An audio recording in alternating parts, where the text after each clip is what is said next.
سوال تھا صدقے کے بارے میں کچھ ارشاد فرمائیں۔ جواب: جس قسم کی تکلیف ہو ویسا ہی صدقہ ہونا چاہیے۔ بہترین صدقہ یہ ہے کہ کسی زندہ چیز کا یا جانور کا اللہ کی راہ میں قربان کر دینا۔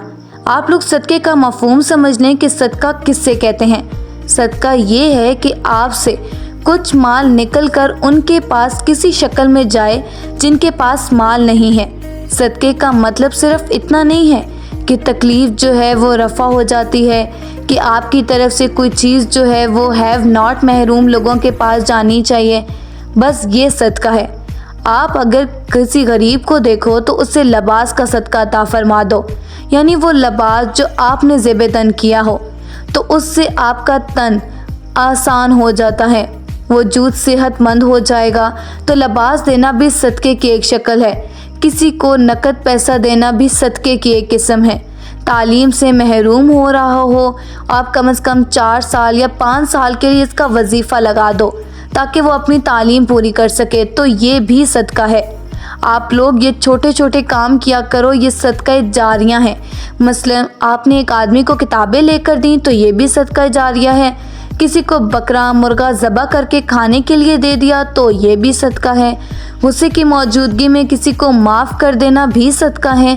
اپنا حق چھوڑ دینا بھی صدقہ ہے۔ اگر آپ یہ کام کریں تو پھر اللہ مہربانی فرماتا ہے۔ صدقے میں اماؤنٹ کی رقم کی بات نہیں، بلکہ یہاں ایٹیٹیوڈ کی نیت کی بات ہو رہی ہے۔ اماؤنٹ یا رقم تو پھر میتھمیٹیکل ہے، حساب ہے۔ یہ باتیں ان کے لیے ہیں جو اللہ کو مانتے ہیں۔ وہ اس وقت تک صدقہ دیتے رہتے ہیں جب تک ان کو یہ محسوس ہو جائے کہ اللہ راضی ہو گیا ہے، اور وہ اماؤنٹ کو طے نہیں کرتے۔ آپ کے دل میں جتنا بوجھ ہو رہا ہے، آپ نے اس بوجھ کو حوالے سے صدقہ دینا ہے، اس میں اماؤنٹ کو طے نہیں کرنا ہے۔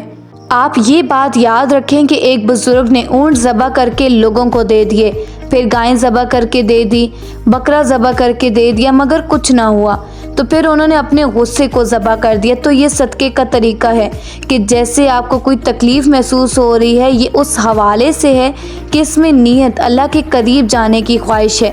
صدقہ ضرورت مند کو دیں۔ اگر کوئی بکرا ذبح کرنے کے بعد کسی ادارے میں چلا جائے گا تو وہ ادارے کے منتظمین ہی کھا جائیں گے۔ اس سے تو بہتر ہے کہ کسی غریب کے پاس 500 روپے چلے جائیں تو یہ غریب کو ضرور ملے۔ مسکین کی تعریف یہ ہے کہ ایسے لوگ جو غریب ہیں اور جو سوال نہیں کرتے۔ آپ لوگ ایسے آدمی ضرور تلاش کیا کرو، تو پھر آپ کو بے شمار لوگ مل جائیں گے کہ غریب ہوتے ہیں لیکن سوال نہیں کرتے، کیونکہ وہ خاموش گونگے غریب ہوتے ہیں۔ ان کو ڈھونڈ ڈھونڈ کر کسی اچھے طریقے سے ان کو دے دیا کرو۔